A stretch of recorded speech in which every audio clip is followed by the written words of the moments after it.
किसी दिन फंस जाए, आपत्ति में दुखी हो जाए, तो आपका वचन याद आ जाए तो जीवन पार हो जाएगा। प्रेम से बोलो जय श्री कृष्ण। इसीलिए ध्यान रखो, सत्यम परम धीमहि, सबसे बड़ा सत्य है। धर्मः प्रोञ्जित केतवोऽत्र परमो निरमत्सराणां सता वेद्यं वास्तवमत्र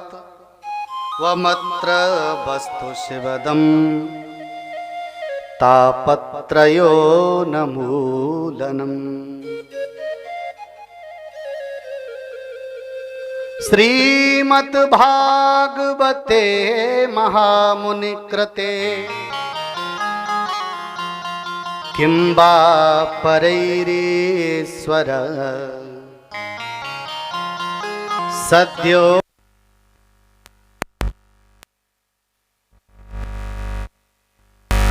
वेत तत् क्षणात्।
धर्मः प्रोञ्जित केतवोऽत्र परमो,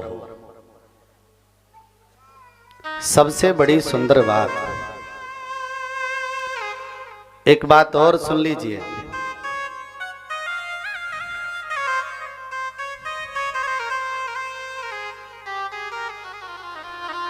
धर्मः प्रोञ्जित केतवोऽत्र परमो।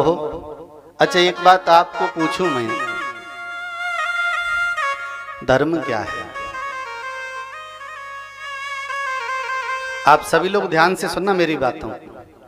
देखो, जितनी कथाएं होती हैं, पंडित जी आते हैं, कहते हैं धर्म पर चलो, संत मिलेंगे तो बेटा धर्म कर्म पर चलो। कभी आपने पूछा कि धर्म क्या है?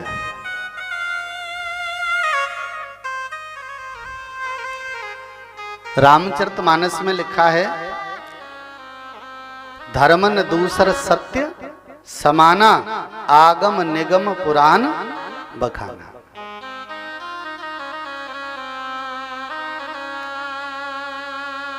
एक बात आपसे पूछ रहा हूं, अपन सनातन वाले हैं, अपना धर्म सनातन है, तो अपन ने मान लिया कि सत्य सनातन ही हमारा धर्म है, जिसमें सत्य पर चलें, यही सबसे बड़ा धर्म है। पर कलयुग में कोई व्यक्ति क्या कभी सत्य पर चलता है? तो इसका मतलब हम धर्म पर चल ही नहीं रहे। एक चौपाई और लिखी है गोस्वामी तुलसीदास जी ने, परहित सरिस धर्म नहीं भाई और पर पीड़ा सम नहीं अगमाई। दूसरे की हेल्प करना, मदद करना सबसे बड़ा धर्म है। तो हम लोग करते हैं क्या? हम लोग कभी करते हैं धर्म? ये भी नहीं करते। अगर गहराई से चलें तो धर्म की परिभाषा बड़ी सुंदर है।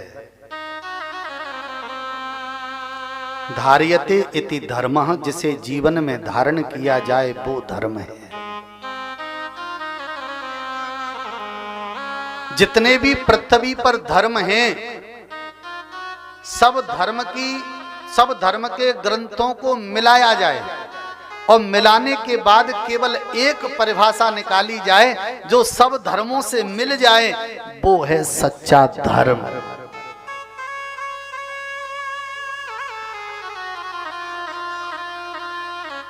मैं छोटा सा बता रहा हूं आपको, थोड़ी सी विवेचना करूंगा। माता पिता के द्वारा बच्चे ने जन्म लिया, इतना तो समझ में आता है। तो माता पिता की सेवा करना बालक का धर्म है, समझ लीजिए। अगर वही बालक विद्यालय पढ़ने गया तो वहां शिक्षक की बात का पालन करना विद्यार्थी का धर्म है। सीधी बात कर रहा हूं। आप अगर अपने शरीर से किसी की पुत्री को अपनी अर्धांगिनी स्वीकार करते हो, पत्नी बनाते हो, तो पत्नी की इच्छाओं की पूर्ति करना पति का धर्म है। शास्त्र में तो यहां तक लिखा है कि जो पति अपनी पत्नी की इच्छाएं पूर्ति करने में असमर्थ है उसे विवाह नहीं करना चाहिए। कुछ लोग तो बड़े प्रसन्न हो रहे होंगे कि कल से लेके आएंगे तब बताना। दूसरी बात, पत्नी की इच्छाओं की पूर्ति करना पति का धर्म, तो ऐसे पति की सेवा करना पत्नी का धर्म है। अगर पति पत्नी दोनों मिलकर संतान पैदा करते हैं तो संतान को अच्छे मार्ग पर ले जाना माता पिता का धर्म है। एक बात और सुन लो, अगर आप ये सोच रहे होंगे कि सवेरे सवेरे उठकर प्रणाम करना, सबको राम राम करना, सबके चरण छूना, ये धर्म नहीं, ये तो संस्कार है। जीवन में हम जिस चीज को धारण करें सच्चा सबसे बड़ा वो हमारा धर्म है। पर मेरे भाई, धर्म पर चलना बहुत टेढ़ा काम है। धर्म पर चलो तो एक चीज का ध्यान रखना, निर्मत्सराणाम सताम। निर्मत्सर भाव से धर्म का पालन करना। अच्छा, निर्मत्सर भाव क्या है? ध्यान से सुनो, बारीकता से चल रहे हैं अपन, एक एक शब्द का वर्णन। निर्मत्सर क्या है? जैसे किसी की बेटी का विवाह हो रहा है और उसकी विवाह में रुकावट आ गई, आप वहां पर मौजूद हैं, आपने 10 लाख रुपए का दान कर दिया, उसकी बेटी का विवाह संपन्न हो गया। सही बताओ, हो गया धर्म? हो गया? वो व्यक्ति 1000 जगह जाकर कहेगा कि उस व्यक्ति ने मेरी मदद की, वो बहुत अच्छा आदमी है। आपका धर्म नहीं हुआ, आपको केवल बड़ाई मिलेगी बस। धर्म तो ऐसा होना चाहिए कि जिसने मदद की सामने वाले व्यक्ति की, तो सामने वाले व्यक्ति को पता भी नहीं चले कि ये मेरी मदद किसने की। मेरे भाई, एक दूसरे की हेल्प करना अच्छी बात है, पर ध्यान रखना निर्मत्सर भाव से मदद करो। बड़ाई के लिए मदद नहीं। हम बड़ाई के लिए काम करेंगे तो हमारा धर्म नहीं होगा। महाराज, धर्म इतना टेढ़ा है तो इस धर्म की शिक्षा हमें कहां मिलेगी? ये धर्म हमें कहां पूरा देखने को मिलेगा? तो धर्म प्रौंजित के तभोत्र परम, ये धर्म कहां मिलेगा? श्रीमद् भागवते महामुनि कृते है। महामुनि व्यास जी महाराज ने इसकी रचना की, किस लिए? जिससे पृथ्वी पर श्रीमद् भागवत के माध्यम से धर्म का प्रचार हो। इसलिए ध्यान रखना, सद्यो हृदय वरुद्ध तेत्र कृतवे शुश्रूभे तत्क्षणात्। जहां भी कथा हो रही हो, पहली बात, कथा की कभी आलोचना मत करना। ध्यान से सुन लो, क्योंकि कथा अच्छी बुरी नहीं होती, कथा तो आनंद की गंगा होती है। और व्यास कोई छोटा और बड़ा नहीं होता, जिसके ऊपर जितनी कृपा होती है वो उतना बोलता है। जहां कथा श्रवणार्थ मिले अपने घर के कामों को छोड़ो और सीधे सीधे कथा की पंडाल में पहुंचो, जगह ग्रहण करो और सुंदर आनंद लो। जीवन भर काम पड़ा है और जीवन भर काम करना ही है। ये गंगा कानों में जाएगी ना तो आनंद आ जाएगा।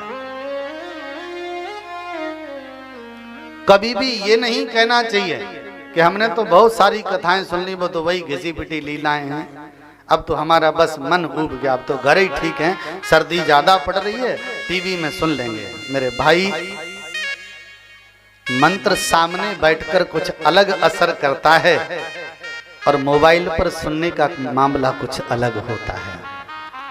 जब तुम्हारे घर में कोई मोबाइल से फोन करके कह दे कि आपका निमंत्रण है, आ जाना, वो अच्छा है कि घर में व्यक्ति कार्ड देने आए, वो अच्छा है। आप समझ लेना कि कितना अंतर होता है दोनों का। इसलिए यहाँ पर आने पर देखो बहुत बड़ी फायदाएं मिलती हैं। यहाँ न तो कोई छोटा है और न कोई बड़ा है, यहाँ समान है। आपको घर में लगेगा कि मेरा सम्मान नहीं हुआ, पर यहाँ न तो किसी का सम्मान है न किसी की बेइज्जती है। यहाँ तो आनंद की गंगा में सिर्फ लगाना गोता है और कुछ नहीं है।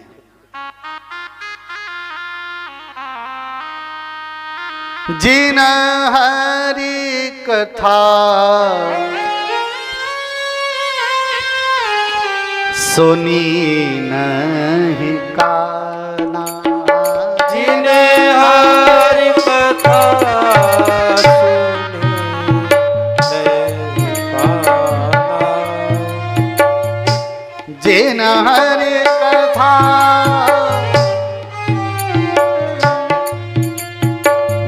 हरि कथा सुनी नहीं काना, जिन हरि कथा सुनी नहीं काना, जिन हरि कथा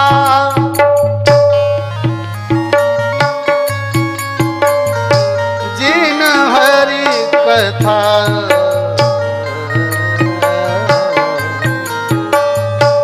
जिन हरि कथा सुनी नहीं काना, जिन हरि कथा सुनी नहीं काना,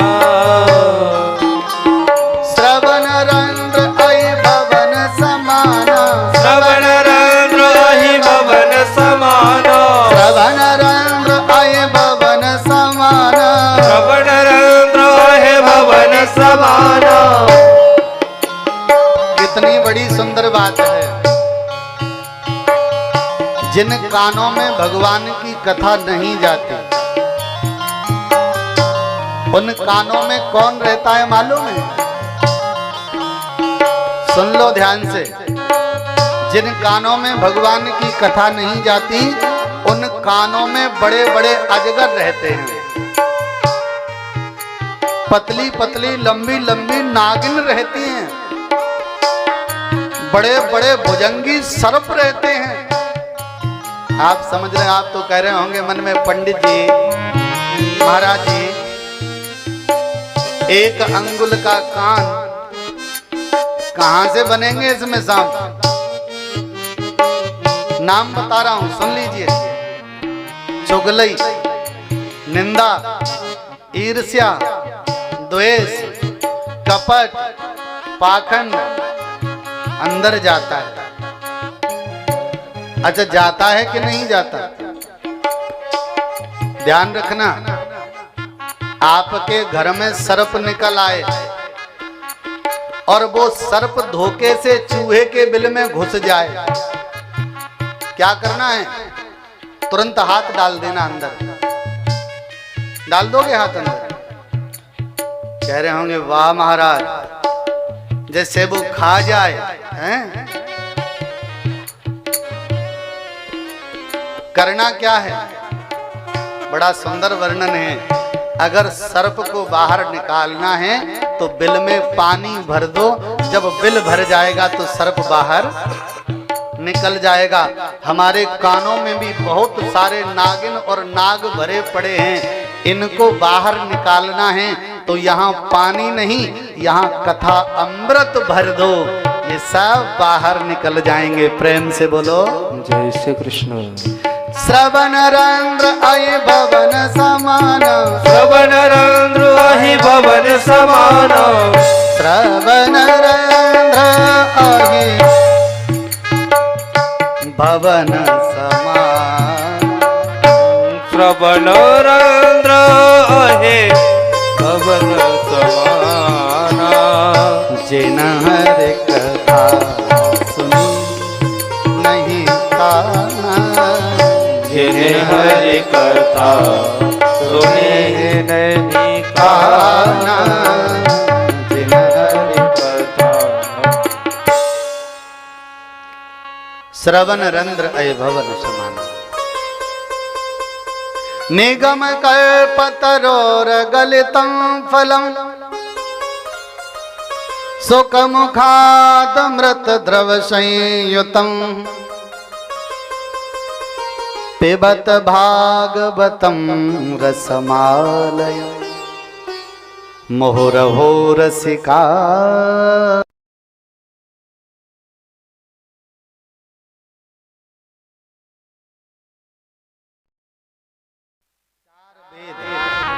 छह शास्त्र, 18 पुराण, इन सबका एक वृक्ष बनाया और उस वृक्ष में एक फल लगा। फल बहुत सुंदर लगा, एक ही लगा। फल कौन सा अच्छा रहता है, पका हुआ कि कच्चा? देखो कच्चे फल में स्वाद नहीं होता और पक जाए तो भी स्वाद नहीं होता। सबसे अच्छा फल तो वो माना जाता है जो न तो कच्चा हो और न पूरा पका हो। बेरिया का बेर देखा है आपने? कुछ हल्का सा हरा हो, पीला हो, उसमें लाल लाल कहीं पर बूंदें आ गई हो तो सुंदर लगता है देखने में भी। और ऐसे बेरिया के बेर में कहीं तोते का मुख लग जाए तो पूछना ही क्या महाराज, फिर तो और ही ज्यादा मीठा हो जाएगा। तो ये फल जो है उसका नाम है श्रीमद् भागवत। और रही बात तोते की, तो हमारे सुखदेव जी महाराज का मुख काय का है? तोते का पहले तो अमृतमयी था, पर सुखदेव महाराज के मुख से निकलने के कारण द्रव्य अमृतमयी हो गया। ये ग्रंथ, ये पावन, ये तुम्हारे जीवन की सारी बुराइयों को बाहर निकाल देगा। कब? पिबत भागवतम रसमालयम, इस कथा को पियोगे तब। सुनना नहीं है, क्योंकि सुनी हुई चीज तो निकल जाती है। फर्क इतना है कि मुख से नहीं, श्रवण रंध्रों के माध्यम से हृदय पटल पर उतारना है। और जब उतार लोगे तो जीवन बदल जाएगा। मोह रहो रसिका भुवि भाव कहा, पावन श्रोताओं जीवन निर्मय हो जाए, निर्मल हो जाएगा। ऐसी पावनी कथा का आप लोग निरूपण कर रहे हैं। आइए सुंदर आगे की कथा की तरफ बढ़ते हैं। सूत जी महाराज बैठे हैं, सौनकादिक ऋषियों ने प्रश्न किया। पहला प्रश्न किया है, ध्यान से सुनना, बहुत सुंदर प्रश्न है। ब्रोहि न श्रद्धदानानां येन आत्मा संप्रसीदति। ब्रोहि माने कहो, नह माने निश्चित, श्रद्धदाना नाम येन आत्मा संप्रसीदति। महाराज, हमारी आत्मा प्रसन्न किस चीज से होती है? देखो, भूखा व्यक्ति को भोजन मिल जाए तो मन प्रसन्न होता है, आत्मा नहीं। गरीब व्यक्ति को धन मिल जाए तो मन प्रसन्न होता है, आत्मा नहीं।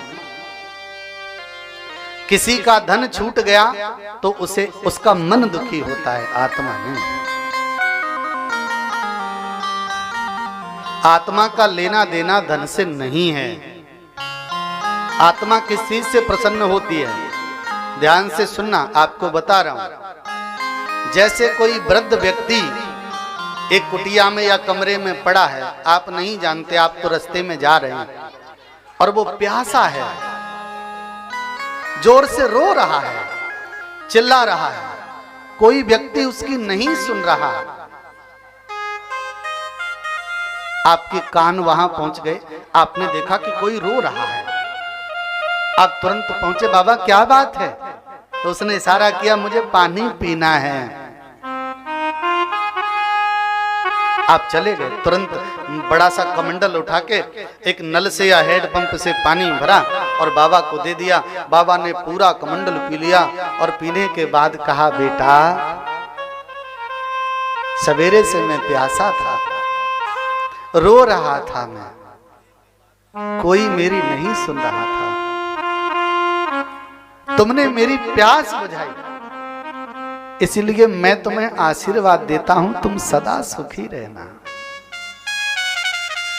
सत्य बताना, उस दिन तुम्हारी आत्मा प्रसन्न होगी कि मन प्रसन्न होगा? मेरे भाई, दूसरे की मदद करने से आत्मा प्रसन्न होती है और दूसरे को कष्ट देने से आत्मा दुखी होती है। देवक्या वसुदेवस्य जातो यस्य चिकीर्षया।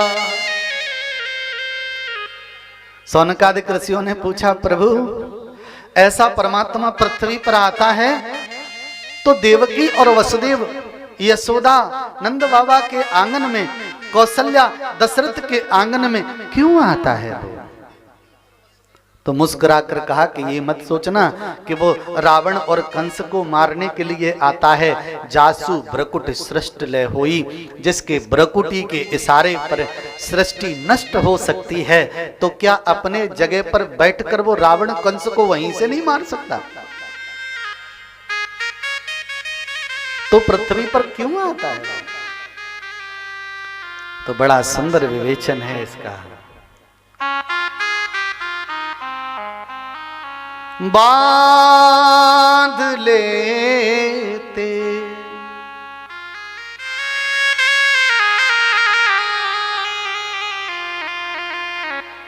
भक्त मुझको,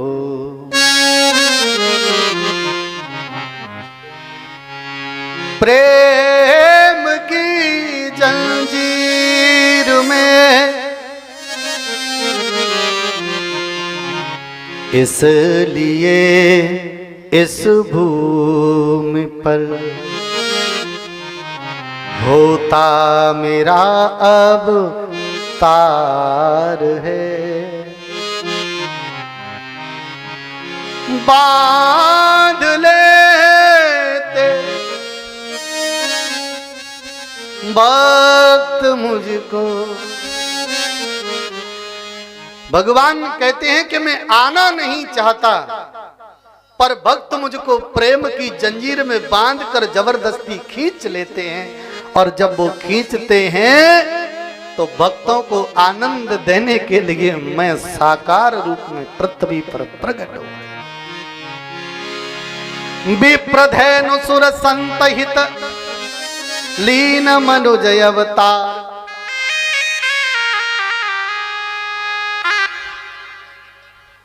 निज इच्छा निर्मित तन, अपनी इच्छा से आता है वो, और माया गुण गोपाल। भक्त मुझको प्रेम की जंजीर में बांध कर खींचता है तो मैं चला आता हूं। मेरे भाई, आप लोग बाजार जाते होंगे, जाते हो कि नहीं जाते? सब्जी मंडी में कभी गए हो सब्जी लेने? सब्जी लेने जाते हो तो डायरेक्ट कह देते हो कि ये दे दो, कि पहले भाव पूछते हो?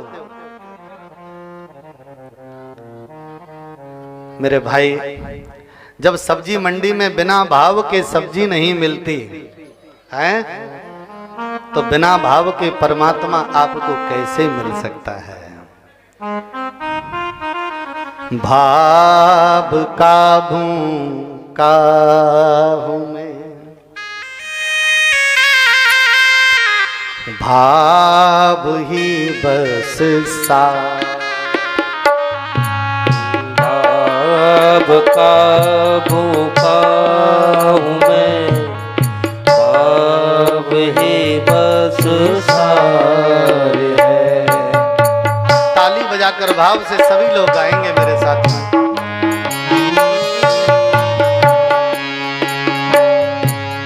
भाव का भूखा हूँ मैं, भाव ही बस सार है। भाव का भूखा हूँ मैं, भाव ही बस सार है। भाव से मुझको भजो तो भव से बेड़ा पार है। भाव से मुझको भरो, भाव से बेड़ा पार है।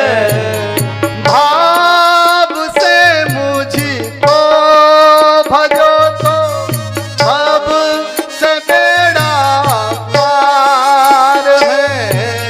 भाव से मुझको भरो, भाव से बेड़ा पार है। भाव का भूखा हूँ मैं, भाव ही बस सार है।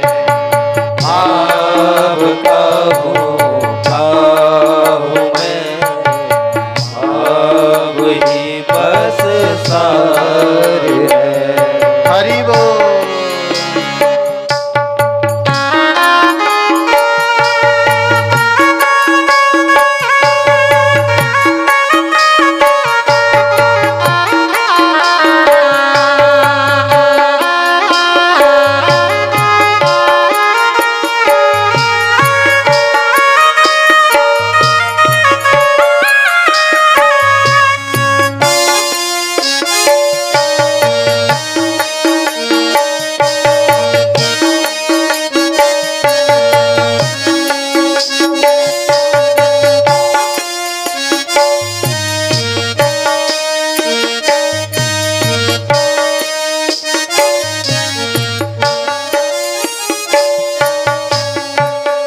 वो परमात्मा कहता है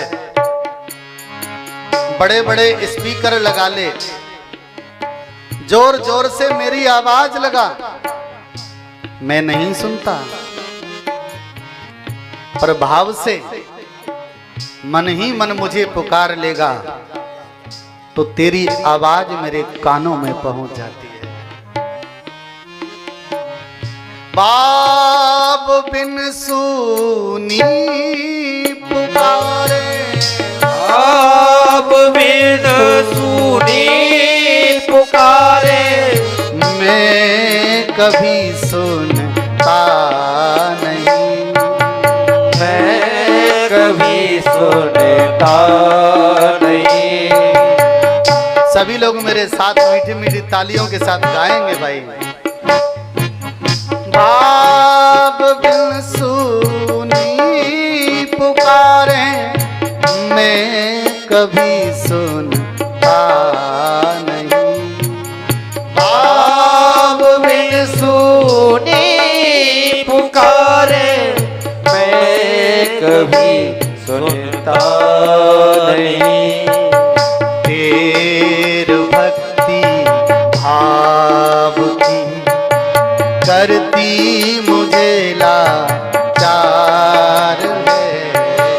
भाव का भूखा हूँ मैं, भाव ही बस सार है। भाव का भूखा हूँ मैं, भाव ही बस सार है। वो परमात्मा कहता है तेरा धन मुझे नहीं चाहिए, तू मुझे धन क्या दिखाता है। सारी दुनिया को धन देने वाला वो है, और हम उसके सामने 10, 20 रुपए, 50, 100, 500 रख दें तो क्या दिखा रहे हैं उसे? कुछ नहीं। अरे वो तो उसकी कृपा हो जाए तो लक्ष्मी वर्षा कर देती है उसके घर में। सारी दुनिया का पेट भरने वाला वो है, और हम उसके सामने थाली दिखा रहे हैं। क्या हम उसका पेट भर सकते हैं? वो कहता है कि बिना भाव से तू मुझे कुछ भी देता रहे, मुझे तेरा कुछ नहीं चाहिए। तो भक्त पूछता है कि प्रभु भाव से क्या लोगे? तो परमात्मा कहते हैं तेरा धन मुझे नहीं चाहिए, तेरा तन मुझे नहीं चाहिए। तो बोले भाव से तू एक काम कर, ज्यादा नहीं तो 1 लोटा जल ही चढ़ा दे, फ्री वाला मटेरियल, मैं प्रसन्न हो जाऊंगा। पानी उपलब्ध नहीं है तो तुलसी का नहीं, पत्रम पुष्पम, पत्र किसी का भी हो, एक पत्ता ही चढ़ा दे, मैं उससे प्रसन्न हो जाऊंगा। जरूरी नहीं है कि तू गुलाब का फूल ही चढ़ा, अरे तेरे पास जो उपलब्ध हो भाव से वही दे दे। पत्रम पुष्पम फलम तोयम यो में भक्त्या प्रयक्षति। जब मुझे भक्त देता है तो मैं उसके सारे पापों को नष्ट कर देता हूं। अन्न धन और वस्त्र भूषण, और वस्त्र भूषण कुछ न मुझको चाहिए, मुझे न मुझको चाहिए। भाव से एक फूल भी दे, भाव से एक फूल भी दे, भाव से एक फूल भी दे, भाव से एक फूल भी दे, तो मुझे स्वीकार है। भाव का भाव में, भाव ही बस सार है।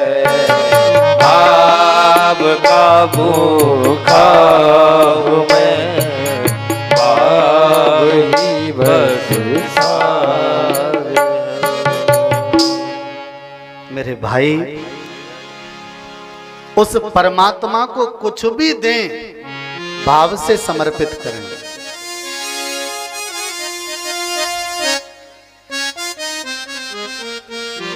भाव में बड़ा आनंद है।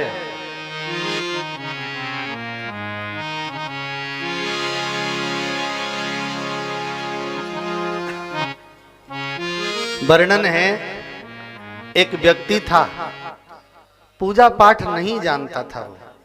ऐसी कथा हो रही थी तो उसका भाव जागृत हो गया। शाम को जैसे ही महाराज जी नीचे उतरे जो चरण पकड़ लिए, प्रभु मैं कुछ नहीं जानता, बस आप थोड़ी सी कृपा कर दें तो पूजा करना सीख जाऊं। भगवान ने कह दिया कोई बात नहीं है, तू एक काम कर, शाम को आरती गाया कर। प्रभु आरती नहीं आती, भगवान महाराज जी ने कह दिया आरती हम बताए देते हैं, ओम जय जगदीश हरे। बोले ये नहीं आएगी। महाराज जी ने सोचा कुछ बता देते हैं, तो बोले कितना गा सकता है? बोले ज्यादा से ज्यादा 1 लाइन बता दो।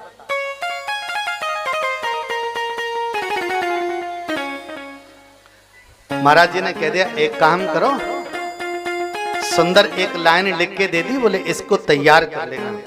अब वो लाइन लिखी थी केवल कितनी, प्रभु जी तेरे चरणन में नैन हमारे। कितनी सी लिखी, प्रभु जी तेरे चरणन में नैन हमारे। बोले भाव आ जाएगा। अब वो शाम को घर पहुंचा, और जैसे ही शाम को पहुंचा याद कर ली, दीपक जलाया। अब जैसे कोई कभी याद करे ना, वो अचानक उससे कह दिया जाए कि सुनाओ, तो उसको कांपने लगता है वो। अब जो ठाकुर जी के सामने दीपक की थाली लेके खड़ा हुआ सो कांपने लगा, भूल गया। अब वो थाली देखे कि पर्चा देखे, आंखें बंद करके ध्यान रखा और ध्यान आया सो थोड़ी सी गलती हुई, बाकी सब सही था। प्रभु जी, ध्यान से सुनना गलती कितनी हुई। प्रभु जी तेरे चरणन में नैन हमारे, ये सही है। गलती कहाँ की? प्रभु जी तेरे नैनन में चरण, प्रभु जी और प्रभु जी, प्रभु जी, आंखों से आंसू बह पड़े। तेरे चरणन में, ओ प्रभु जी तेरे नैनन में। और जो 2-3 बार नैनन में कहा तो भगवान प्रकट हो गए, बोले अब तो निकाल ले। हाथ से थाली छूट गई, बोले क्या? बोले चरण। दादा आंख में तिनका चला जाता है तो दर्द ज्यादा होता, तूने तो चरण ही डाल दिए। चरणों में गिर पड़ा, प्रभु मैं भूल गया। तो भाव बिन सुनी पुकारे, मैं कभी सुनता नहीं। और टेर भक्ति उल्टा सीधा जैसा भी भाव से पुकार लगा दोगे ना, तो वो आपके सामने प्रकट हो जाएगा। प्रेम से बोलो जय जय श्री कृष्ण। यस्यावतारो भूतानां क्षेमाय च भवाय च। पृथ्वी पर प्रभु के अवतार कितने हुए, ये तीसरा प्रश्न था। चौथा प्रश्न क्या था? परमात्मा पृथ्वी पर आते क्यों हैं? जब रावण कंस को नहीं मारने आते तो क्यों आते हैं? तो इसका उत्तर दिया श्रीमद् भगवत गीता में, यदा यदा हि धर्मस्य ग्लानिर्भवति भारत अभ्युत्थान धर्मस्य तदात्मानं सृजामि। परित्राणाय साधूनां विनाशाय च दुष्कृतां धर्म संस्थापनार्थाय संभवामि युगे युगे। जब जब होए धर्म की हानि, जब जब होए धर्म की हानि, जब जब होए धर्म की हानि, जब जब होए धर्म की हानि, बाढ़ें असुर, बाढ़ें असुर, अधमय अभिमानी, बाढ़ें असुर, अधम अभिमानी। तब तब धरि प्रभु विविध शरीरा, तब धरि प्रभु विविध शरीरा, हरहि सदा सज्जन भव पीरा, हरहि सदा सज्जन भव पीरा। जब जब हो की हानि, जब जब हो धर्म की हानि, बाढ़ें असुर, अधम अभिमानी। पृथ्वी पर धर्म की स्थापना के लिए। पांचवा प्रश्न पूछ लिया, बोले धर्म बनाने के बाद देखो एक बहुत बड़ी बात है। जैसे परमात्मा पृथ्वी पर आया और धर्म की स्थापना करके चला गया, तो एक बात बताइए आप लोग, भगवान पृथ्वी पर आने के बाद धर्म की स्थापना करके चला गया, तो धर्म किसकी शरण में गया? देखो वो तो धर्म बना के चला गया, तो फिर धर्म किसकी शरण में गया? ब्रोहिणः श्रद्धदानानां येन आत्मा संप्रसीदसि। पहला प्रश्न पूछा था। दूसरा, देवक्या वसुदेवस्य जातो यस्य चिकीर्षया। दूसरा, यस्यावतारो भूतानां क्षयमाय च भवाय च। तीसरा और चौथा, ततः सद्यो विमुक्ष्येत यद भवेत् स्वयं भयम्। ये काल के संबंधित में चौथा प्रश्न था, जिसमें पूछा गया कि वो परमात्मा के काल से दुनिया डरती है, तो वह काल किसके भय से भयभीत होता है। इसका साधारण सा उत्तर दिया, काल भी परमात्मा के भय से भयभीत होता है। अंत में ब्रूहि योगेश्वरे कृष्णे ब्रह्मण्ये धर्म वर्मणि स्वाकाष्ठा मदुनोपेते धर्मः कम शरणं गतः। धर्म किसकी शरण में गया? तो धर्म दो लोगों की शरण में गया। ध्यान से सुनना, धर्म गया संतों की शरण में, धर्म गया विद्वानों की शरण में। और इन दो लोगों को धर्म के प्रचार की जिम्मेदारी दी गई। इसलिए इन दो लोगों की समाज में इज्जत भी होती है और इन दो लोगों की हमें पूजा भी करनी चाहिए।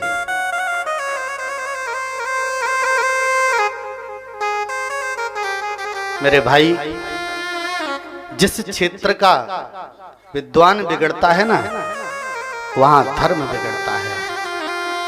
जहां संत बिगड़ता है तो वहां धर्म बिगड़ता है। धर्म संतों की शरण में गया, धर्म विद्वानों की शरण में गया। सूत जी महाराज सुंदर कथा का निरूपण कर रहे हैं। इस प्रकार शौनकादि ऋषियों के प्रश्नों का उत्तर देने के लिए सूत जी महाराज कथा प्रारंभ करते हैं, जिसमें सबसे पहले सुखदेव महाराज की वंदना हुई। नारायणं नमस्कृत्यं नरं चैव नरोत्तमं। नर नारायण की वंदना की। देवी सरस्वतीं व्यासं ततो जय मुदीरयेतः। सरस्वती मैया की वंदना की गई, व्यास की वंदना की गई और सुंदर कथा आगे की प्रारंभ हुई, जिसमें सबसे पहले भगवान के 24 अवतारों का वर्णन आता है। पहला अवतार सनक सनंदन सनातन सनत कुमार का। दूसरा अवतार भगवान वराह रूप में और तीसरा अवतार नारद के रूप में। चौथा अवतार नर नारायण के रूप में होता है। पांचवा अवतार कपिल भगवान के रूप में आता है। छठवां दत्तात्रेय बनकर आए। सातवां यज्ञ पुरुष बनकर पधारे। आठवां ऋषभ देव बनकर पधारे। नौवें अवतार में पृथु बनकर आए। तो 10वें अवतार में प्रभु मत्स्य बनकर पधारे। 11वां अवतार कच्छप का था। 12वां अवतार धनवंतरी और 13वें अवतार मोहिनी का। 14वें अवतार में भगवान नरसिंह बनकर आए। 15वें अवतार में वामन बनकर आए। 16वें अवतार में परशुराम बनकर आए। 17वें अवतार में भगवान व्यास जी बनकर पधारे। 18वें अवतार में प्रभु राम बनकर पधारे। 19वें अवतार में प्रभु कृष्ण बनकर पधारे।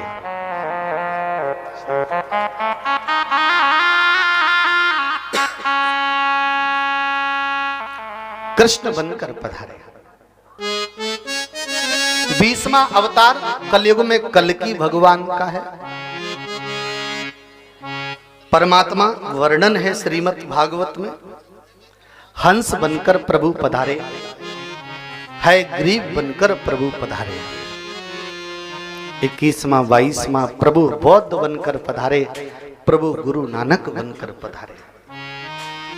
प्रभु महावीर बनकर पधारे। मेरे भाई, यहाँ जितने भी लोग बैठे हैं, सबके अंदर परमात्मा का अंश है। ईश्वर अंश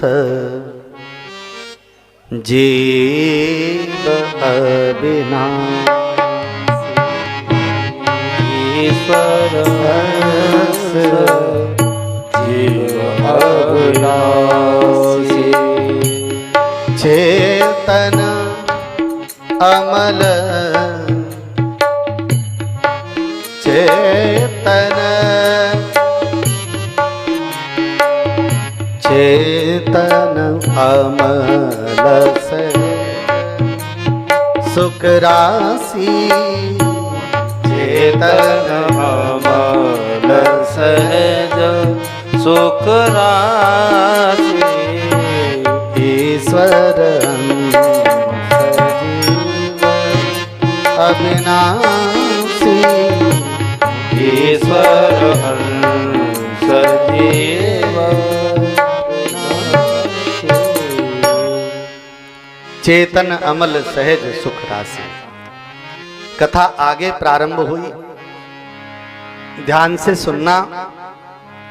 व्यास जी महाराज ने सरस्वती नदी के किनारे साम्याप्रास नामक स्थान पर बैठकर कथा की रचना की है। कुछ लोग जानने के इच्छुक होते हैं तो मैं उन्हें जानकारी दे दूं। सबसे पहले भागवत का उद्गम हुआ भगवान के मुख से। और सुनी कितने लोगों ने पता है? 4 लोगों ने, सनक सनंदन सनातन और सनत कुमार ने। और सबसे बड़ी बात यह है कि जब 4 लोगों ने कथा सुनी तो कथा बड़ी नहीं थी। भागवत में केवल 4 ही श्लोक उस समय थे। और सबसे विचित्र बात यह है कि 4 श्लोक चारों लोगों ने नहीं सुने। एक व्यक्ति ने एक श्लोक, एक व्यक्ति ने एक श्लोक, एक संत ने एक। अब जिस श्लोक को सनक जानते हैं उसको बाकी 3 नहीं जानते, जिसको सनकाद जानते हैं उसको बाकी 3 नहीं जानते। तो जब एक मंच पर बैठता तो अपने श्लोक की व्याख्या करता, वो व्याख्या कई दिनों तक चलती रहती है। जब वो थक जाता तो दूसरा बैठता, वो अपने श्लोक की व्याख्या करता, अपने अपने की बड़ाई चारों करते, एक दूसरे का कटाक्ष कोई नहीं करता। इसलिए उनका सत्संग आज भी चलता चला जा रहा है। प्रेम से बोलो जय श्री कृष्ण। तो चारों ऋषियों के पास में कथा आई अलग अलग तरीके से। तो फिर चारों ऋषियों के द्वारा फिर कथा कहाँ गई? बोले चारों ऋषियों ने कथा सुनाई भक्ति ज्ञान वैराग्य और नारद को। तो नारद जी एक ऐसे संता हैं जिनको 4 श्लोक याद हो गए। प्रेम से बोलो जय श्री कृष्ण। और आज वही नारद जी वीणा बजाते बजाते पहुंच गए कहाँ? नदी के किनारे पर। वहां बैठे हैं व्यास जी, मन में कुछ चिंता है। तो नारद जी ने व्यास बाबा को प्रणाम किया, कहा बाबा क्या बात है? बोले नारद मेरे मन में चिंता है। बोले कोई बात नहीं है, हम हैं ना चिंता मिटाने के लिए। कैसी चिंता है? बोले मैंने 17 पुराणों की रचना की पर मन शांत नहीं हुआ।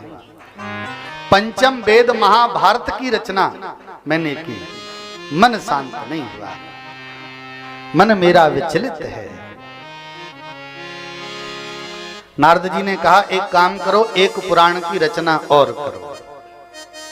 व्यास जी जब तैयार नहीं हुए तो अहम पुरातीत भवे भवम मुने दास्यास्तु काश्चाश्चन वेदवादिना निरूपितो बालक एव योगिनां शुश्रूषणे प्राप्रस निर्विवेक्षताम। नारद जी ने अपने पूर्व जन्म की कथा सुनाई। प्रेम से बोलो। अब देखो कथा आप लोग बहुत सुने होंगे। नारद जी का पहले का जन्म हुआ है कभी? सुने हो भागवत में? ये सुन लीजिए। नारद बाबा जब ब्रह्मा जी से गोद से पैदा हुए तो ब्रह्मा जी ने कहा नारद सृष्टि को आगे बढ़ाओ, विवाह करो। और नारद जी ने कर दिया मना। इसलिए ब्रह्मा बाबा ने श्राप दिया। नारद जी 3 बार पृथ्वी पर पुरुष बनकर पधारे। प्रेम से बोलो। और ये कथा आती है ब्रह्म वैवर्त पुराण में, जिसमें नारद जी के 16,000 विवाह हुए। ये वर्णन है ब्रह्म वैवर्त, बहुत विस्तृत कथा है, कभी वक्त मिले तो सुनना। दूसरा जन्म ये बता रहे हैं कि मैं एक बार एक दासी के घर जन्म लिया। मेरी माता एक ब्राह्मण की सेवा करती थी, वहां संत पधारे, सत्संग मुझे सुनने मिला और संतों के माध्यम से मेरे ज्ञान की जागृति हो गई।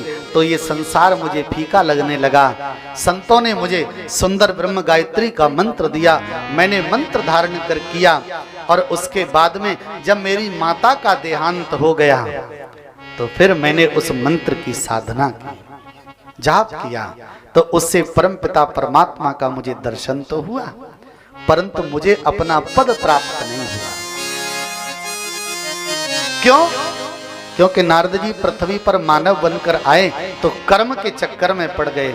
और कर्म कैसे हुए ये आप लोग जानते हैं कि चाहे आप भले ही पाप न करें फिर भी अनजाने में पाप हो जाते हैं। ध्यान रखना, कथा सुनने से, गंगा स्नान करने से आप सोच रहे होंगे कि पाप कट जाएंगे, तो कटेंगे नहीं, कटेंगे नहीं। तो सोच रहे होंगे फिर तो घर ही चले जाएं। जब नहीं कटेंगे तो फिर काय को ठंड में बैठे। गंगा स्नान करने से जो पुण्य मिलता है, कथा सुनने से जो पुण्य प्राप्त होता है, संत सेवा करने से जो पुण्य प्राप्त होता है, उससे हमें पापों के कर्मों का फल भोगने में सरलता होती है। पर मेरे भाई भोगना पड़ता है, ध्यान रखना, आपको फल भोगना पड़ेगा। सुंदर ज्ञान दिया नारद जी ने और धीरे से चारों श्लोक व्यास जी को सुना दिए। बोले इन चारों श्लोकों का विस्तार करके पुराण की रचना करो। और उसके बाद व्यास जी महाराज ने 4 श्लोक से 18,000 श्लोक वाली श्रीमद् भागवत ग्रंथ की रचना प्रारंभ कर दी। भागवत की कथा प्रारंभ कहां से होती है मालूम है? भागवत की कथा प्रारंभ होती है महाभारत के युद्ध पर्व से। कब की बात है? दुर्योधन अपने कक्ष में बैठा है,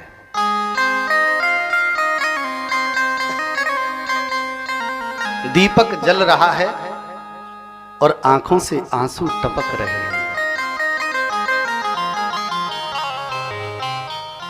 रो रहा है।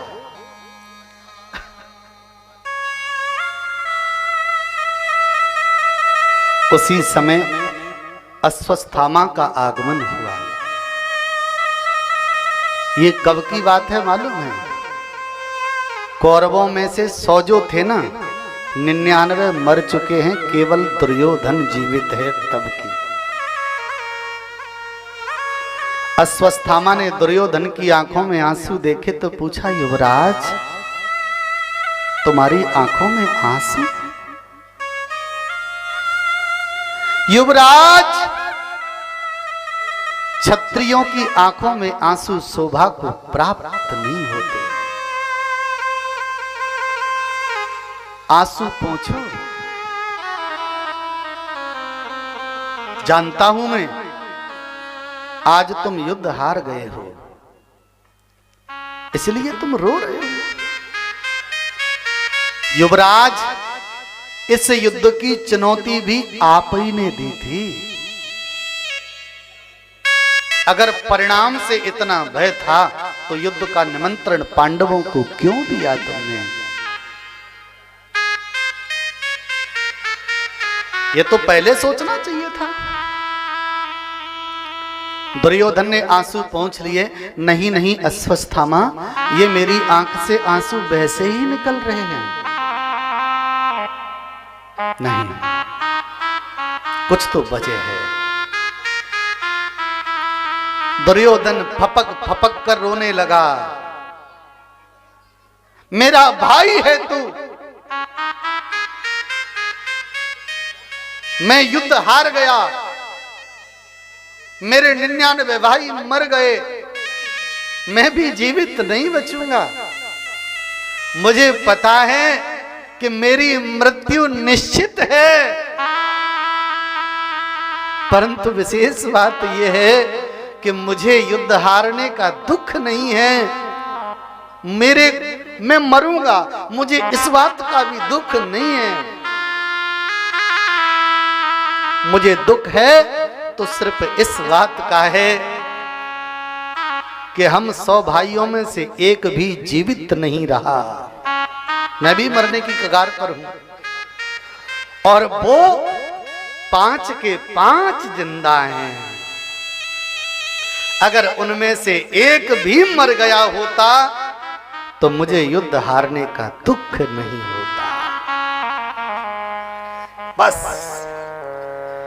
अश्वत्थामा ने कहा, युवराज आंसू पोंछो, मैं अमर हूं, वचन देता हूं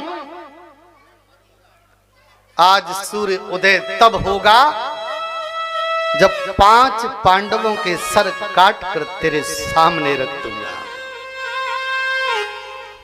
बस इतना सुना, तुरंत खड़ा हो गया और हृदय से लगा लिया अश्वत्थामा को। ओहो, तू तो मेरा भाई है। मेरे भाई अश्वत्थामा कृपाचार्य गुप्त रास्ते से पांडवों के कच्छ की तरफ चल पड़े। एक बात कहें, जिनके साथ में 3 लोक का नाथ हो उनको कोई नहीं मार सकता। भगवान बैठे बैठे सिंहासन पर मुस्कुरा रहे हैं, अश्वत्थामा आ जाओ, हम तुम्हारा इंतजार कर रहे हैं। 5 पांडवों को बुलाया और कहा कि सवेरे युद्ध में दुर्योधन को कैसे मारना है, रणनीति तैयार करनी है। 5 मेरे रथ में बैठो, मैं तुम्हें दूर जंगल के लिए ले जाऊंगा। और 5 पांडवों को रथ में बिठाकर प्रभु दूर ले गए। मेरे भाई, जाको राखे साइया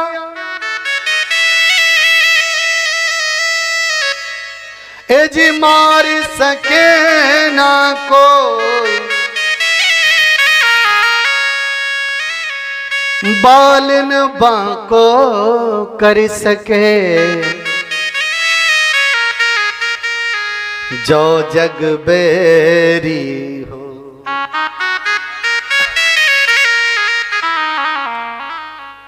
कोई किसी का वाल वांका नहीं कर सकता, बस उसकी कृपा आपके पास होना चाहिए।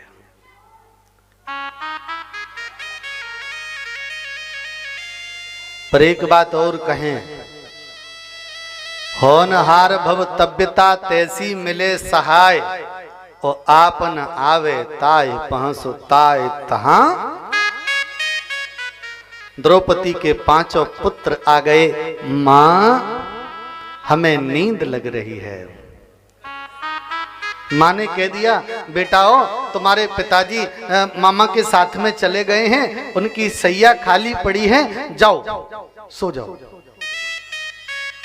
ये होनी है। और 5 पुत्र अपने पिताओं की सैया पर लेट गए, चद्दर से चेहरा ढक लिया, अंधेरे में सो रहे हैं। अश्वत्थामा गुप्त रास्ते से कक्ष में प्रवेश करता है, तलवार निकाली और एक एक करके 5 पुत्रों के सरों को धड़ से अलग कर दिया।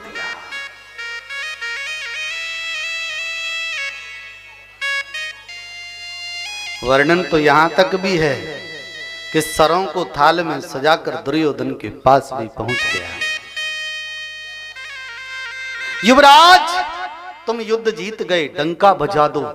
ये लो युधिष्ठिर का सर। दोनों हाथों से मसला तो सर फूट गया। ये भीम का सर, हाथ से जोर लगाया तो सर फूट गया। दुर्योधन ने कहा, ये किसका सर काट के ले आया? ये भीम का सर नहीं हो सकता। मैं हजारों हाथियों के बल से जब गदा से भीम के सर पर प्रहार करता था तो भीम पृथ्वी में धंस जाता था, उसके सर पर खरोंच तक नहीं आती थी। उसका सर इतनी आसानी से कैसे फूट सकता है? प्रकाश में ले जाकर देखा, आंखों से दुर्योधन की आंसू निकल पड़े। अरे दुष्ट, ये क्या किया तूने तो हमारे कुल को नष्ट कर दिया। हमारे कुल में तो कोई था नहीं, और ये 5 पांडवों के ये वंशज थे, तूने तो इनको मार दिया, निकाल दिया इसे महल से। दूर जंगल में जाकर बैठा बैठा मुस्कुरा रहा है, ओहो कोई बात नहीं, पांडवों के कुल में कोई बचा नहीं, कौरवों के कुल में कोई है नहीं, अब बचा हूं केवल मैं। गुरुपुत्र होने के नाते सिंहासन पर बैठने का अधिकारी हूं। आप सोच रहे होंगे इतनी बड़ी बात कैसे कह दी, तो महाभारत के पिछले पर्व में जाकर देखिए, जब 5 पांडवों ने द्रौपदी के पिता द्रुपद को परास्त जब किया था गुरु द्रोणाचार्य के कहने पर, तो उस गद्दी पर अश्वत्थामा का राज्य तिलक हुआ था। इस अश्वत्थामा के मन में वहीं से राजा बनने की इच्छा जागृत हो गई। आज वो बाहर निकल कर आ रहे हैं, परंतु यहां का दृश्य बड़ा विचित्र था। द्रौपदी सवेरे सवेरे अपने पुत्रों के कक्ष में गई तो रक्त से लाल बिस्तरों को देखा, चौंक पड़ी और एक चद्दर को खींचा, धड़ पड़ा देखा, एक मां अपने बेटे का मुख नहीं देख सकी। पुत्र की मृत्यु का दुख सबसे बड़ा दुख होता है। परमात्मा ऐसा दुख किसी के जीवन में प्रकट ना कराए।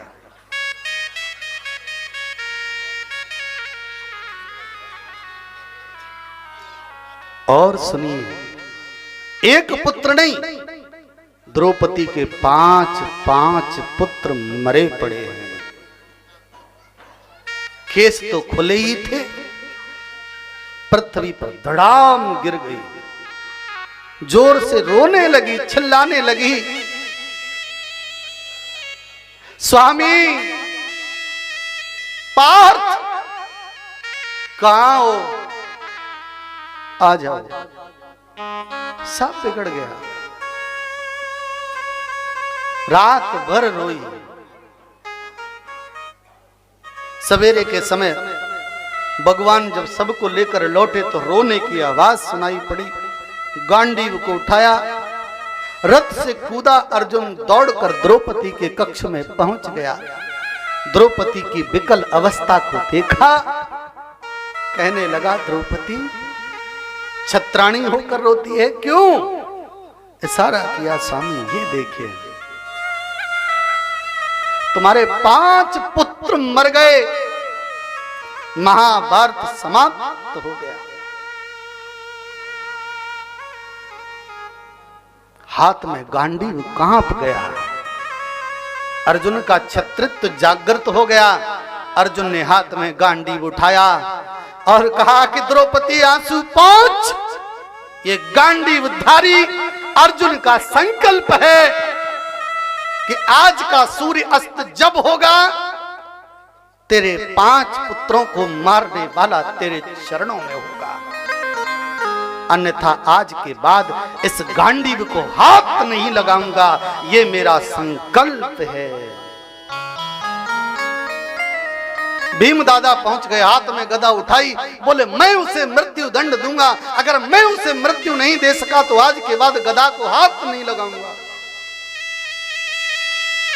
भगवान मुस्कुरा रहे हैं, तुम तो युद्ध हार गए, क्योंकि जो मारने का संकल्प ले रहे हो वो अमर है, तुम दोनों उसको नहीं मार सकते, इसलिए तुम स्वयं मरने के लिए तैयार हो रहे हो। प्रेम से बोलो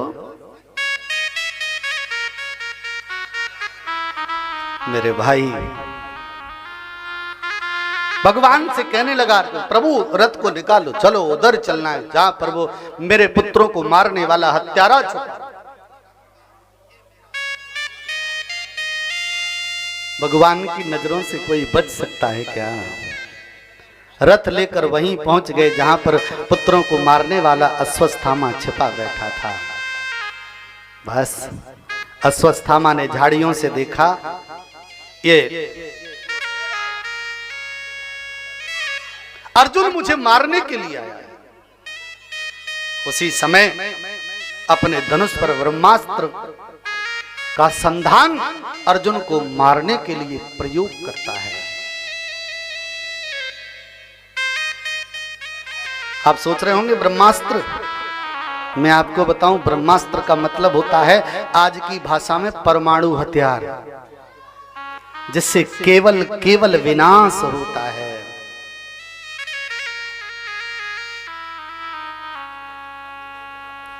अर्जुन का हृदय कांप गया, प्रभु ये क्या कर रहा है? कृष्ण कृष्ण महाबाहो भक्तानां भयंकर त्वमेको दय्यमानानां अपवर्गोऽसि संसृते। हे कृष्ण हे महाबाहो कृष्ण पाहि माम, प्रभु पाहि माम, मेरी रक्षा करो। ये पागल क्या कर रहा है? ये ब्रह्मास्त्र मुझे मारने के लिए छोड़ रहा है, मुझे बचाओ प्रभु। भगवान खड़े हो गए, क्या कर रहे हैं? तू मारने का संकल्प लिया था, मारना। हाथ से गांडी भी छूट पड़ा, प्रभु मेरे को संभालो, ये क्या कर रहा है? भगवान मुस्कुराकर बोले, इसे ब्रह्मास्त्र चलाना आता है पर वापस करना नहीं आता। तुझे तो वापस करना आता है ना, तो अपनी विद्या का प्रयोग कर।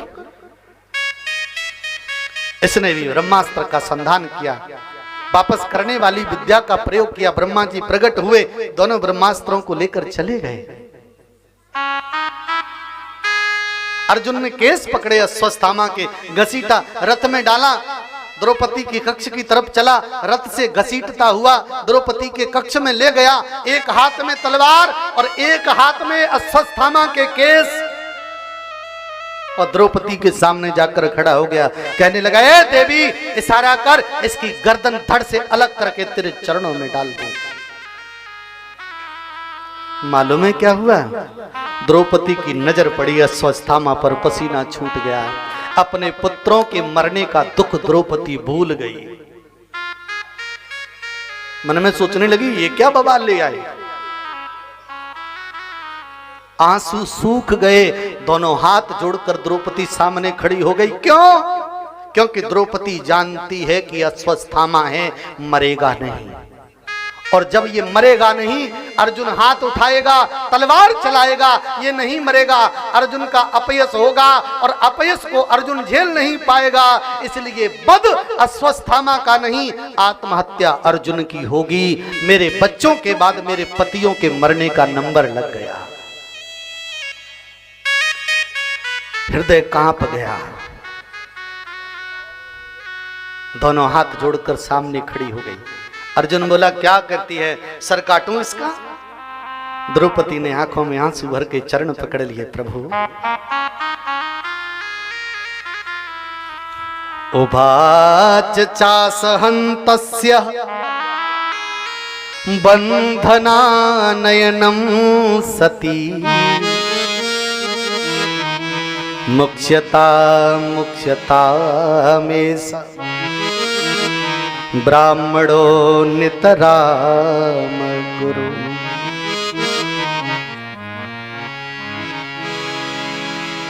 प्रभु, उवाच चासहन्तस्य बन्धनानयनं सती। सती खड़ी हो गई, दोनों हाथ जोड़कर रोने लगी। प्रभु, मुक्ष्यताम ईशः, स्वामी इसे छोड़ दो, इसे छोड़ दो, इसे छोड़ दो। भगवान अर्जुन बोले, क्यों छोड़ दो? इसने 5 बेटों को मारा है। आंखों में आंसू भरकर बोली, ये ब्राह्मण है, इसलिए छोड़ दो। अर्जुन ने कहा, नहीं छोड़ूंगा, हत्यारा है ये। एकदम आंसू भरकर फिर बोल पड़ी, नितरामक गुरु, जिस गुरु के बल पर तुम आज इतरा रहे हो ना, तुम्हारे गुरु का पुत्र है, छोड़ दो इसे। और सबसे विचित्र बात, इसके पिता को तुमने मारा है। एक मां अपने पति के मरने के बाद बेटे के सहारे जीवित रह लेगी, पर अगर तुम उसके बेटे को भी मार दोगे तो क्षत्रियों की स्त्रियां ब्राह्मणों पर भरोसा करना बंद कर देंगी। ब्राह्मणों की स्त्रियां क्षत्रियों पर भरोसा करना बंद कर देंगी।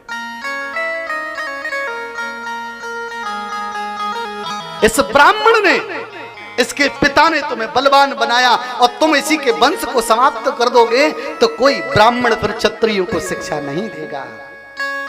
छोड़ दो इसे। मैंने कहा था ना कि मेरे पुत्रों को मारने वाला ले आओ, मेरे पास तुम ले आए, बस मेरा वचन पूरा हो गया। अब मैं कह रही हूं अपना वचन वापस लेके इसे मुक्त कर दो। भीम ने कहा, ए अर्जुन, मैं तुझसे बड़ा हूं, द्रौपदी की बातों को सुनना मत। मैं आदेश देता हूं, बड़ा भाई होने के नाते इसका वध कर। प्रेम से बोलो।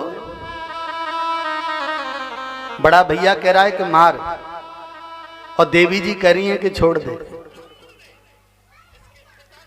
अर्जुन बीच में तलवार लेके खड़ा है, मन में सोच रहा है करना क्या है, समझ में ही नहीं आ रहा। तलवार उठाता है तो भैया पत्नी के पैर पकड़ लेती है, नहीं नहीं इसे छोड़ दो। और जब तलवार नीचे झुकाता है तो भीम आदेश करता है, मार इसे। अर्जुन बीच में फंस गए, चारों तरफ देखा तो रास्ता नहीं दिख रहा। मेरे गोविंद मुस्कुरा रहे हैं। अर्जुन समझ गया कि समाधान भी यहीं पर है। तलवार म्यान में रखी और दोनों हाथ जोड़कर प्रभु के सामने खड़े हो गए। बोले, प्रभु आप बताओ, छोड़ना है कि मारना है? भगवान मन में सोचने लगे, बाहरे अर्जुन, यानी चलती फिरती 302 हमारे पास आ गई।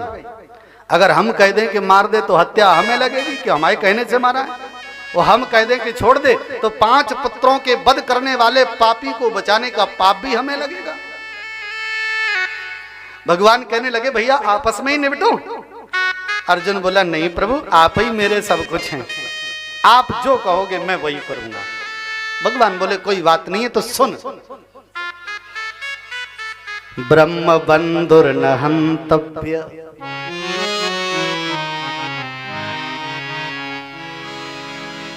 ब्रह्म बंधुर न हंतव्य, आता ताई बदारहण, मयि भो भय मानातम, परिपाह्य अनुशासन। अर्जुन मेरी बात मानेगा? बोले हाँ। तो ब्रह्म बंधुर न हंतव्य, ये ब्राह्मण है, इसे मत मार। अर्जुन ने क्या किया मालूम है? तलवार तुरंत म्यान में रख ली और कह दिया, प्रभु आपने कह दिया तो छोड़ दिया। भगवान बोले, क्या कर रहा है? बोले, आपने कह दिया कि छोड़ दिया। बोले, आता ताई बदारहण, इसने तेरे 5 बेटों को मारा है, इसे जिंदा मत छोड़ना, मार इसे। तलवार एकदम खींची और जो उठाई से भगवान बोले, क्या कर रहा है? ब्रह्म बंधुर न हंतव्य, ये ब्राह्मण इसे मारते नहीं। अर्जुन ने कहा, खोपड़ी खराब है का आपकी? क्यों? बोले, क्या कह रहे हो? जब तलवार उठाता हूं तो कहते हो छोड़, और जब छोड़ता हूं तो कहते हो मार। एक बात क्यों नहीं करते आप? मारना है कि छोड़ना है? भगवान धीरे से बोले, अर्जुन एक बात तो वो करते हैं जो एक बाप के होते हैं। नंदगांव वाले कहते हैं कि बस नंद बाबा का है, और मथुरा वाले कहते हैं वसुदेव का। 2 बाप हैं, 2 तरह की बात करेंगे। हाथ जोड़कर अर्जुन कहने लगे, प्रभु ये मजाक करने का वक्त नहीं है, आप करना क्या है वो बताइए। अर्जुन सहसा अज्ञाय, इशारा कर दिया और उस इशारे को अर्जुन समझ गया। हरे रहार्द मथासिन मणिम जहार मूर्धन्यम द्विजस्य सह मूर्धजम।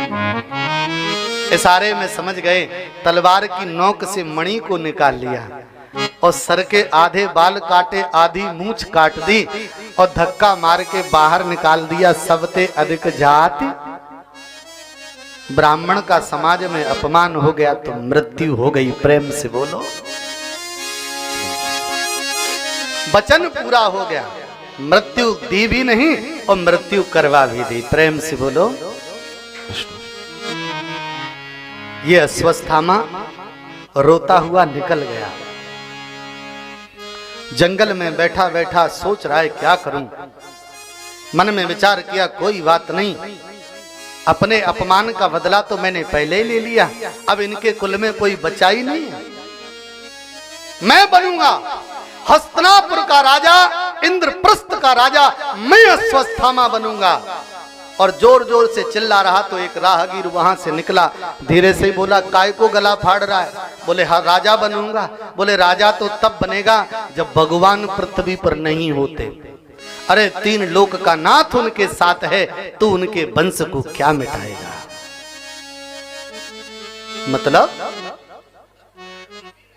मतलब ये है कि अभिमन्यु की पत्नी उत्तरा के गर्भ में अभी एक बालक पल रहा है और वो बनेगा पांडवों के कुल का दीपक।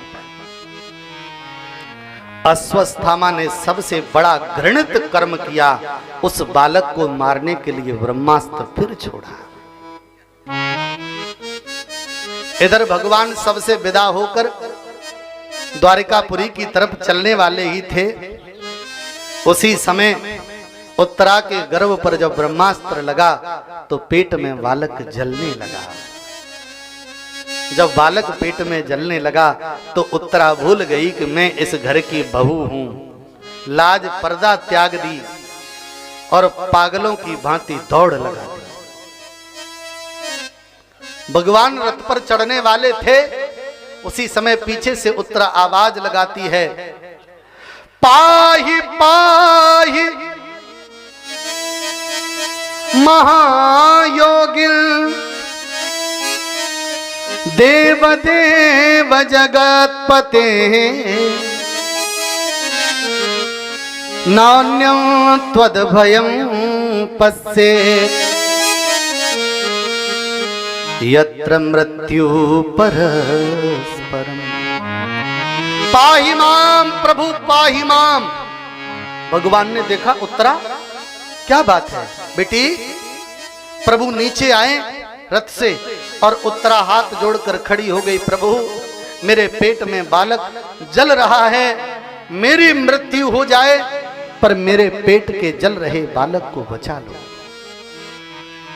अंत स्तः सर्वभूतानां सर्व आत्मा योगेश्वरो हरि समायया प्रणोद गर्भम वैराट्या कुरुतं कवे। भगवान एक रूप से अंदर प्रकट हो गए और बाहर से पूछ रहे हैं बेटी कैसा लग रहा है, और पूरे ब्रह्मास्त्र के तेज को अपनी गदा के द्वारा स्वयं सहन कर लिया। प्रेम से बोलो जय श्री कृष्ण। एक चमत्कार और हो गया। जो बालक को विचलित हो रहा था ना, उसी के बगल में खड़े होकर भगवान बचा रहे हैं। तो माता के गर्भ में टुकुर टुकुर बालक देख रहा है कि बचाने वाला कौन है, पहचान कर रहा है। भगवान ने पूछा बेटी उत्तरा ठीक है तू? बोले हाँ प्रभु मैं ठीक हूं। आशीर्वाद दिया। उत्तरा ने दोनों चरण पकड़ लिए, आप मुझे छोड़कर मत जाओ। भगवान बोले मुझे जाना पड़ेगा। प्रभु आज आप हैं इसलिए मेरा बेटा बच गया। कल आप द्वारकापुरी चले गए और मेरे बेटे पर संकट आया तो मेरे बेटे को कौन बचाएगा। ये मां होती है। भगवान ने हृदय से लगाया और कहा उत्तरा मैं तेरे बेटे को वरदान देता हूं, जब तेरा बेटा संकट में हो मेरा ध्यान करेगा, मेरी याद करेगा, मैं किसी न किसी रूप में उसके पास उसका कल्याण करने के लिए पहुंच जाऊंगा। ये मेरा आशीर्वाद है, वरदान। ऐसा वचन मिला। भगवान द्रौपदी के पास पहुंच गए। द्रौपदी आ गई, प्रभु आप जा रहे हो तो मुझे भी कुछ देते जाओ। भगवान बोले क्या चाहिए तुझे?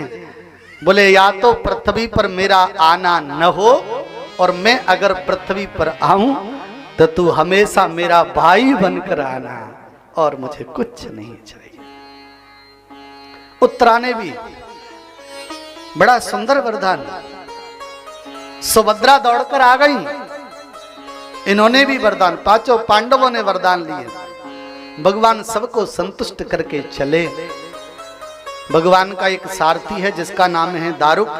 दारुक रथ चला रहा है, प्रभु रथ पर बैठे हैं। रथ थोड़ी दूर पर ही चला, बस अचानक दारुक ने रथ रोक दिया। भगवान बोलने लगे, दारुक क्या हुआ? बोले प्रभु कोई सामने महिला खड़ी है। भगवान ने देखा ये स्त्री बड़ी विचित्र है। प्रत्येक लोग तो मेरी तरफ मुख करके खड़े होते हैं और ये पीठ करके खड़ी है, बीच रास्ते में खड़ी है। भगवान ने कहा देवी जी हट जाओ, पर वो नहीं हटी। भगवान नीचे उतरे और पीछे जाकर बोलने लगे, देवी तू कौन है? मेरा रास्ता क्यों रोक रही है? जैसे ही वो स्त्री भगवान की तरफ मुख करती है ना, तो भगवान के चेहरे पर आश्चर्य की लकीरें दिखाई पड़ गईं। भगवान कहने लगे, तू मालूम है वो स्त्री कौन थी? भगवान से प्रेम करने वाली भगवान की बुआ कुंती थी।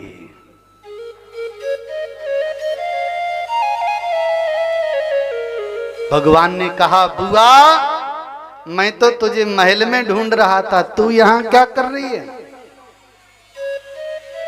और तू मेरा रास्ता क्यों रोक रही है?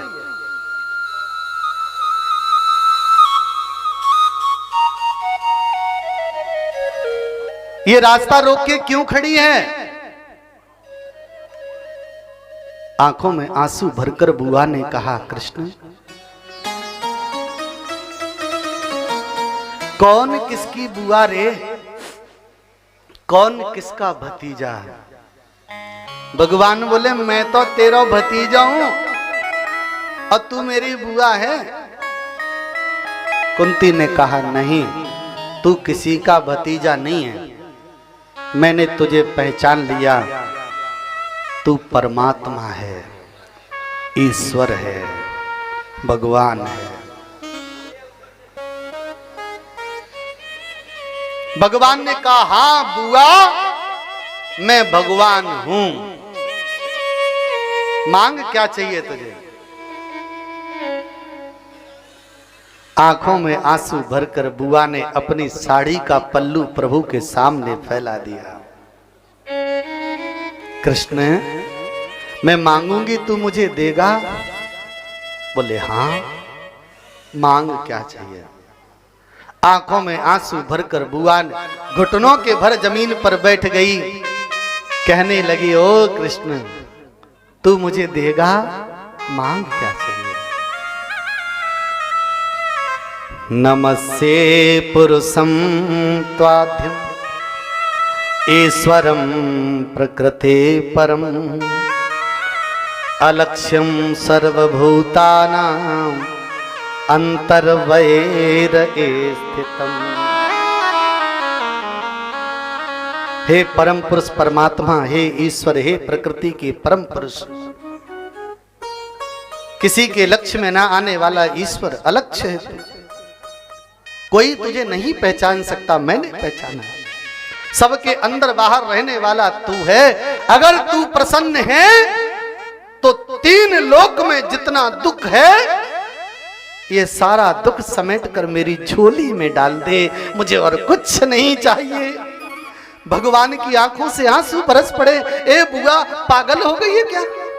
कोई भगवान से दुख मांगता है? आंखों में आंसू भर कर कहा, हाँ कृष्ण मुझे दुख चाहिए और कुछ नहीं।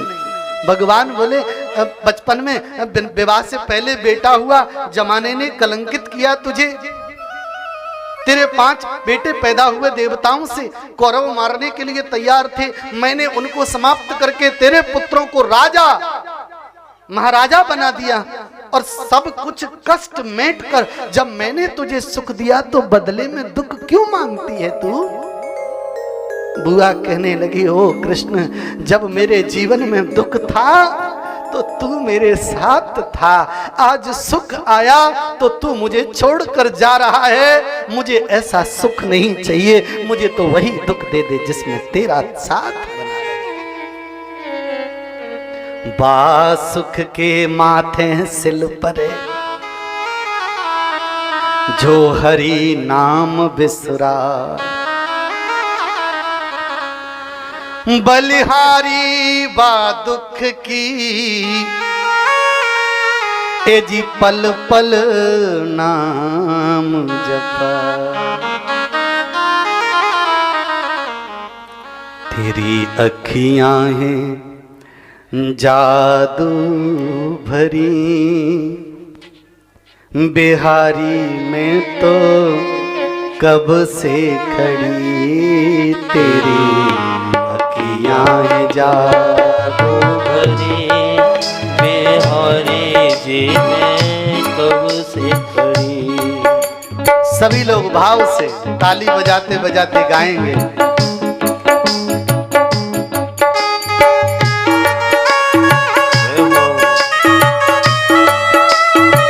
हरि बोल।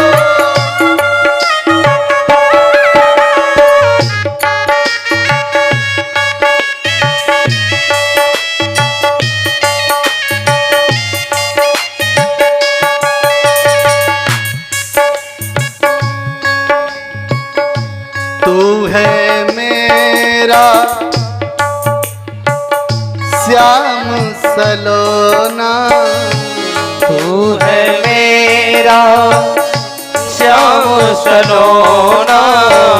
भाव से सभी लोग ताली बजाते मेरे साथ गाएंगे। ऐसा लगना चाहिए कि हम बिहारी जी के सामने खड़े हैं। तू है मेरा श्याम सलोना, तू है मेरा श्याम सलोना।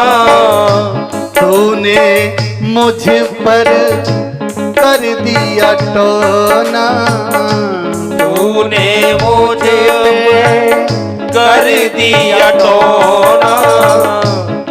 मेरी अखियां ओ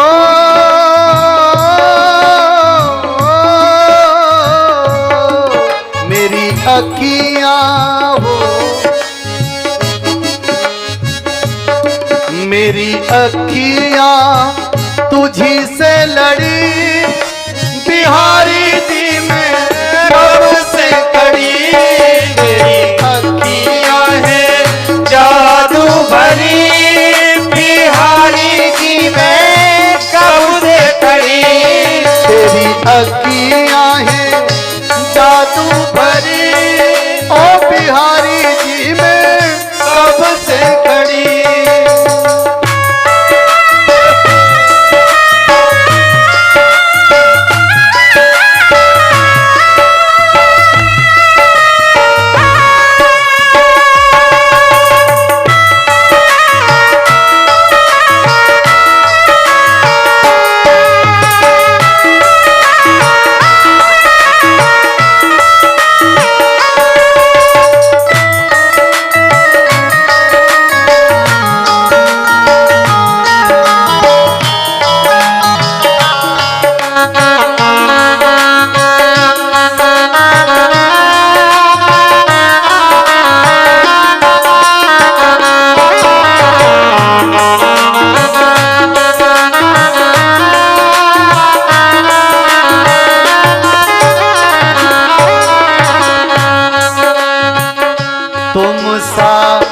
ठाकुर और न पाया, तुम सा ठाकुर और न पाया।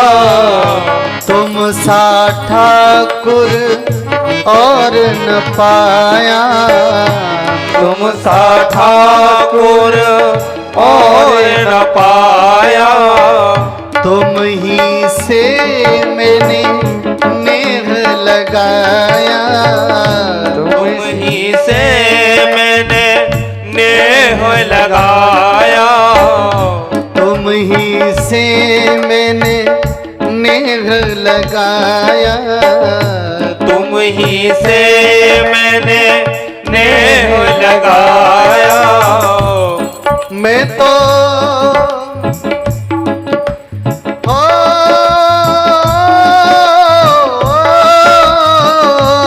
मैं तो तेरे ही द्वारे पड़ी, ओ बिहारी जी मैं कब से खड़ी। तेरी किया है जादू भरी, बिहारी जी मैं कब से खड़ी। तेरी अखियाँ है जादू भरी, ओ बिहारी जी मैं कब से खड़ी। तेरी अखियाँ है जादू भरी, बिहारी जी मैं कब से खड़ी।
कृपा करो हरि दास के स्वामी, कृपा करो हरि दास के स्वामी। कृपा करो हरि दास के स्वामी। कृपा करो हरि दास के स्वामी। बांके बिहारी अंतर्यामी, बांके बिहारी अंतर्यामी। बांके बिहारी अंतर्यामी। बांके बिहारी अंतर्यामी। मेरी टूटे ना जय हो